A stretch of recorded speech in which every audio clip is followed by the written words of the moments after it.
नमस्कार मंडळी. आज आपण मिशोवरून ऑर्डर केला आहे पनीर मेकर. तर आपण त्याचा अनबॉक्सिंग करूया पहिले आणि नंतर आपण पनीरची रेसिपी बघणार आहोत. हे अशा प्रकारे हे एक झाकण आहे दाबण्यासाठी. आपण जेव्हा पनीरचं पूर्ण ते मिश्रण टाकतो त्याच्यानंतर हे वरतून आपल्याला असं दाबायचं आहे. चला मग रेसिपी सुरू करूया. दूध घेतले आपण 1 लिटर. ते मस्तपैकी आपण गरम करून घेऊया. अशा प्रकारे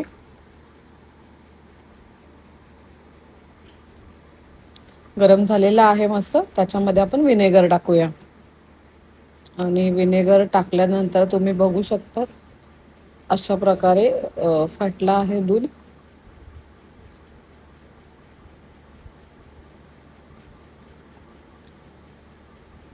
त्याच्यानंतर आपण ते भांडं ठेवून घेऊया व्यवस्थित.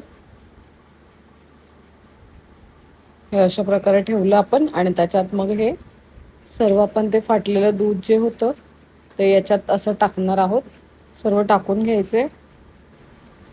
त्यानंतर आपण थंड पाणी त्याच्यावर टाकणार आहोत सर्व, म्हणजे विनेगरचा जो थोडा त्याला वास असेल तो निघून जाईल. आणि त्याच्यानंतर ते जे झाकण होतं त्याच्यावर असं अशा प्रकारे दाबून ठेवणार आहोत आणि त्याच्यावर जड असं काहीतरी आपल्याला ठेवायचं आहे, जेणेकरून त्याच्यातलं एक्स्ट्रा पाणी जे असेल ते निघून जाईल. आणि अशा प्रकारे आपलं पनीर रेडी झालं आहे.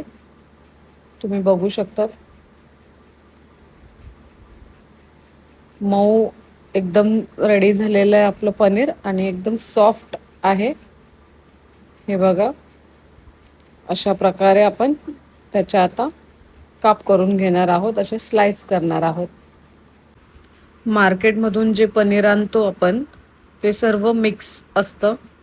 त्याच्यापेक्षा आपण घरीच अशा प्रकारे बनवू शकतो आपण पनीर. खूप सॉफ्ट आणि खूप चविष्ट असं पनीर आपलं रेडी झालं आहे. पनीर मेकर जर तुम्हाला हवं असेल तर कमेंटमध्ये लिंक टाईप करा.